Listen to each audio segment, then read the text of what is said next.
I opened the door. The Israelis came for Lulu's daughter in the dead of night. Entered the house with their guns on my face. More than 20 soldiers, she says, bursting in. Then they tell me you have to put your hands on the wall. Threatening her family as they search the house. I don't have to move or do anything. Were you scared? Yes, because the gun was to my face. Lulu's daughter, Layan, was taken away at gunpoint, held now in Israeli administrative detention, without charge or trial. Her family say the Israelis have told them nothing. The worst thing, when I went to bed in the night, I started thinking how she slept, did she eat? This is very harmful to me when I start thinking in this way. How worried are you? I'm worried, but I can't do anything. As a mother, that must be very difficult. Yeah, very difficult, yes. Have the Israelis told you anything as to why this happened?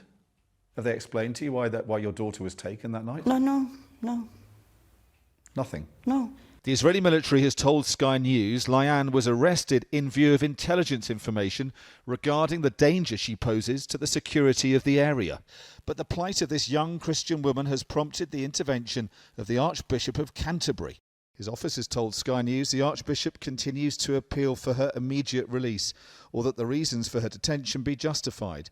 He is deeply concerned to learn that she is now facing administrative detention for 4 months, without charge and with no due process for her, her family or lawyers to challenge this.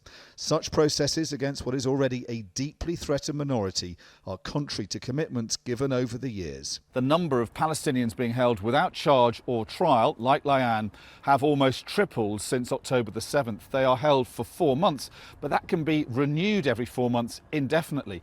And we know from multiple reports that conditions inside Israel's jails are drastically worsening. More than 3,500 Palestinians are being held under administrative detention in Israel's jails. Palestinian human rights activist Munther Amira was also taken at gunpoint from his home, beaten, he says, and then stripped naked.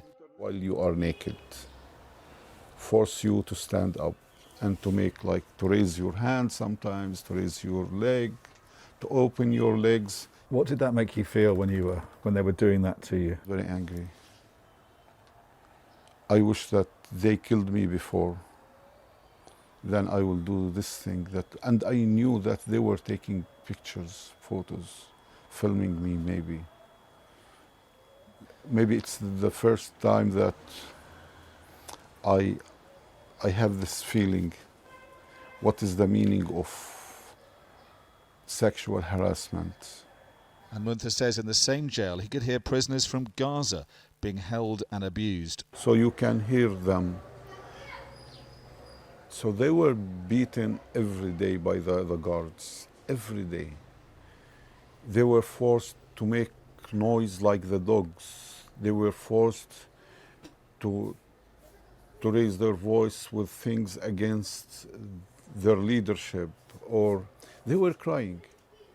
Sometimes you would hear them crying because they were beating them. In a statement, the Israeli military told Sky News it denies general and unsubstantiated claims regarding sexual abuse of detainees in the IDF's detention facilities, and the mistreatment of detainees during their time in detention or whilst under interrogation violates IDF values and contravenes IDF orders and is therefore absolutely prohibited. But NGOs like Amnesty International say the practice of detaining thousands of Palestinians without charge facilitates their inhuman and degrading treatment. Dominic Waghorn, Sky News, Jerusalem.